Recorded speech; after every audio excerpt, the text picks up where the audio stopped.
Shock waves are ripping through the city of brotherly love right now, and what I'm about to tell you might just change the future of this franchise forever. We are talking about a total earthquake on the offensive line with rumors of legendary icons walking away in their prime, and a coaching carousel that feels like a high-stakes game of musical chairs. Is the era of Philadelphia dominance officially crumbling before our eyes, or is this the brutal evolution required to get back to the mountaintop? Before we dive into the retirement rumors that have everyone losing their minds, do me a massive favor. Hit that like button, share this with every diehard fan you know, and subscribe so you never miss a breaking update on the Birds. The buzz coming out of the league right now is deafening, and it centers on two pillars of the offensive front, Lane Johnson and Landon Dickerson. Let's start with Lane, because he isn't just a player, he is a monument. He is the gold standard, a future first-ballot Hall of Famer who has been the heartbeat of that line for over a decade. But let's be real, the guy is hitting 36. His body has been through the absolute ringer, from those grueling playoff runs to the constant physical toll of being the best right tackle in the world. The word on the street is that Lane is genuinely torn. It's not about the talent, he's still elite when he's out there, but it's about the grind. Can he look himself in the mirror and commit to another 17-game gauntlet of pain? For the first time, that R-word, retirement, isn't just a whisper, it's a roar. But as much as losing Lane would hurt, the situation with Landon Dickerson is outright alarming and honestly, a little bit tragic. How is it possible that a 27-year-old powerhouse, a man in the absolute thick of his athletic prime, is considering hanging it up? When you look at his medical history, it's a miracle he's still standing. This isn't just one bad break, it's a catalog of physical sacrifice. Think back to his college days at Florida State and Alabama. 2 ACL tears, severe ankle sprains, and surgeries before he even stepped onto an NFL field. Then you look at his pro career.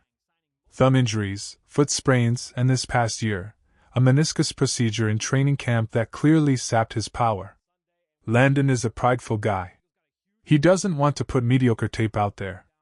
He's seen the legends struggle when their bodies fail them, and he's openly wondering if he can ever get his body right again.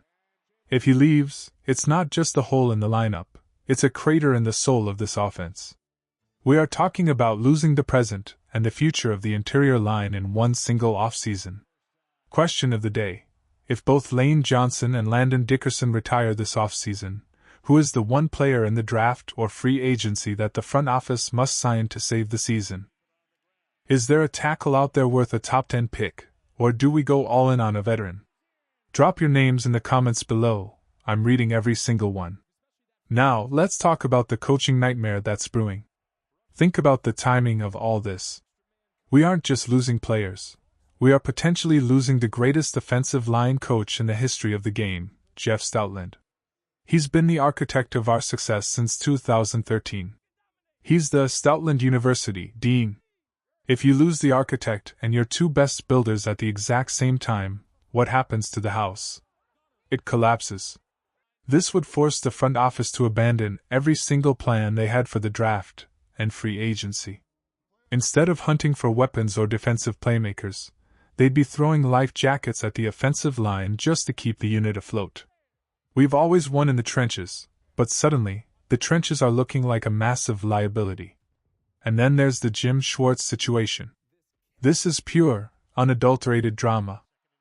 After being passed over for a head coaching gig elsewhere for a guy like Todd Monken, reports say Schwartz literally stormed out of his building, cleared his office, and said, "I'm out of here."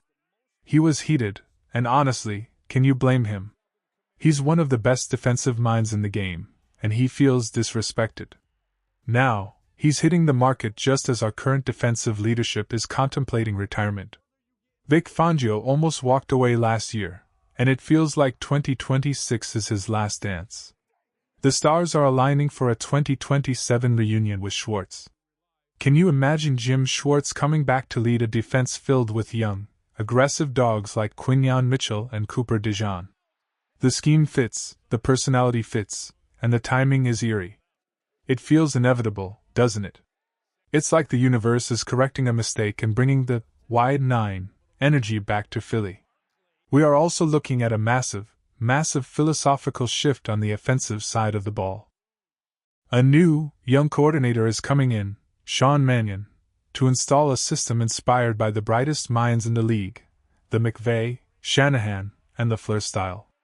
This is a total departure from what Jalen Hurts has done his entire career. This isn't just a tweak, it's a language change. It's a work in progress, and honestly, it's going to challenge Jalen's flexibility. We know Jalen can be stubborn. He likes what he likes. But this new system is predicated on timing, specific run-blocking schemes, and a level of offensive continuity we haven't seen lately. If the line is crumbling while the quarterback is trying to learn a brand new playbook, are we headed for a masterpiece or a total disaster? There's no middle ground here.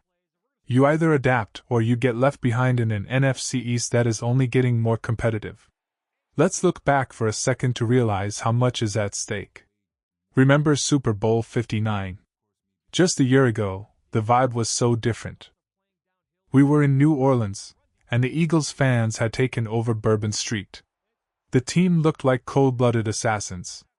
They went out and beat the brakes off the Chiefs. They were locked in. Nick Sirianni had this team convinced they were the best in the world. But that dominance was built on the back of an elite offensive line. Without that foundation, that assassin mindset doesn't matter because you're getting hit in the backfield before the play even develops. Does a total roster and coaching overhaul excite you, or does it keep you up at night fearing a long-term rebuild? Does the thought of losing this Stoutland way make you nervous about the development of guys like Cam Jurgens and Jordan Mailata? Mailata is a beast, but even he took a step back last year.